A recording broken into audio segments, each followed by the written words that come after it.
Hi friends, Coach Nadine here, and I wanted to read you one of my favorite books when I was a little girl. "There are rocks in my socks," said the ox to the fox.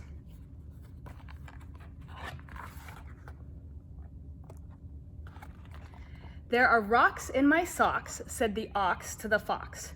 "Bumpy, old lumpy, old clumpy, old rocks, pinching and squishing whenever one walks. I feel very grumpy with rocks in my socks." "See here, my dear steer," said the fox to the ox. "Why don't you stop grumbling and take out the rocks? I must say I've noticed the longer one talks, the less time one has for taking out rocks." "But sir, there's no way," said the ox to the fox, "to get rid of these rocks. They are inside my socks. With my shoes underneath and my feet firmly on top, I see no way at all of removing the rocks." "Let me think," said the fox to the ox with a wink. "There must be a way to get rocks out of socks. Eureka! I have it. Just do a flip-flop. Put your legs in the air so your feet aren't on top of the rocks, which will then slide right out of your socks. It's a good thing I'm clever," said the fox to the ox. "Yes, indeed, you are clever," said the ox to the fox. "If I do a flip-flop so my feet aren't on top, then the rocks will come tumbling right out of my socks."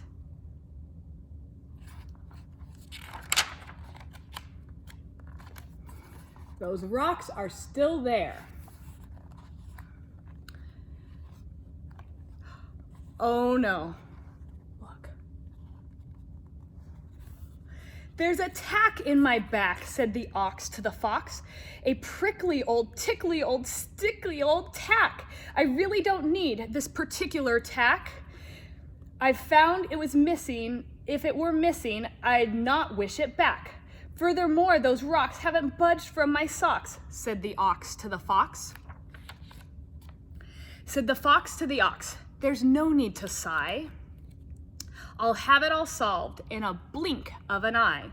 Quick, flick your tail neath your back, and you'll knock aside quickly that prickly old tack." "You're lucky I'm here," said the fox to the ox.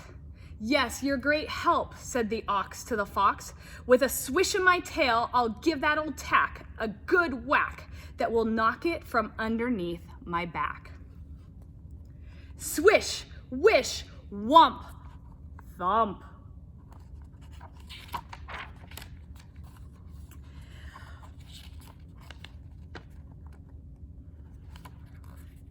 "There's a rail on my tail," said the ox to the fox. "A naughty old, cloddy old, roddy old rail. And I'm sure if this rail were placed on a scale, the whole thing would weigh just as much as a whale. I venture to state that in time one would hate the very great weight of a rail on one's tail, not to mention the tack that's still in my back, and of all the rocks that are still in my socks," said the ox to the fox.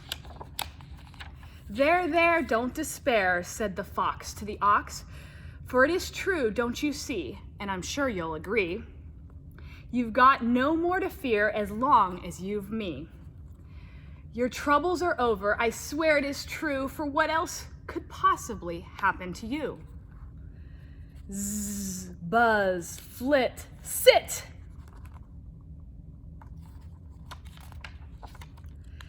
Said the ox to the fox, "Thank you, my friend, for your faith that my troubles will come to an end. Perhaps you are right to make light of my plight, but it seems that the end is not yet quite in sight. For here I remain with rocks in my socks and a tack in my back and a rail on my tail. And if that's not enough, I believe a huge bee has decided to stop and rest on my knee. That makes me uneasy, in fact, somewhat queasy, for a large bee is a thing with a very large sting." Said the fox to the ox, yes, it does seem to me you'd be much better off without that large bee. However, because I'm so clever, I instantly see a way to remove that large bee from your knee. Just be quick, kick your toes in the air towards your nose, of which will shake your knee free of that unwelcome bee. Of course, said the ox, how stupid of me. It's remarkably easy to shake off a bee. Flick, kick, zap, whack.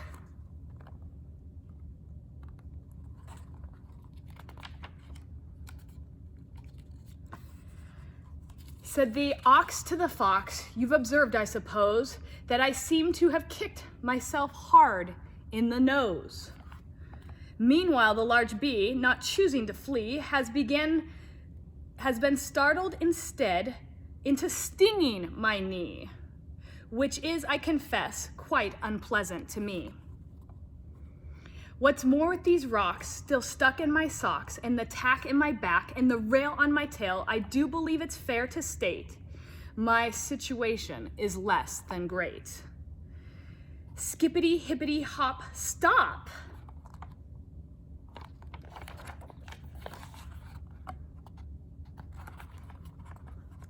My word, said the bird, my eyes must be blurred. I've never seen something quite so absurd.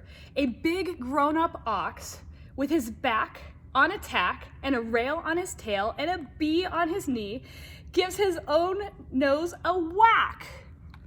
Please don't go, Mr. Fox. As for you, Mr. Ox, would you care to relate how you got in this state?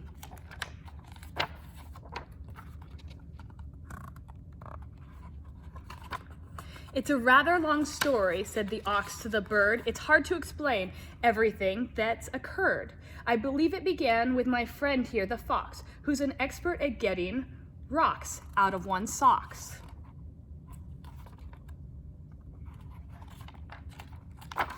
Said the bird to the ox, I really must say, you're going about it a very strange way.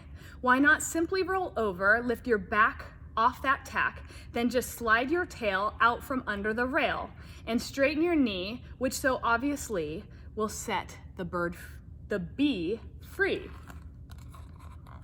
Mumble, tumble, roll, bless my soul.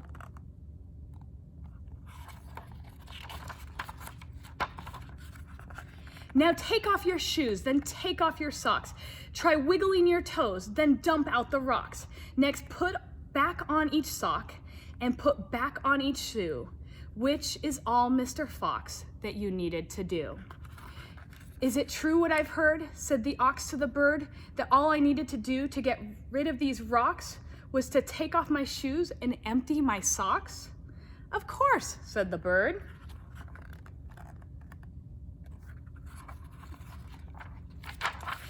Jiggle, wiggle, bump, bump, bump, thump, womp, lump.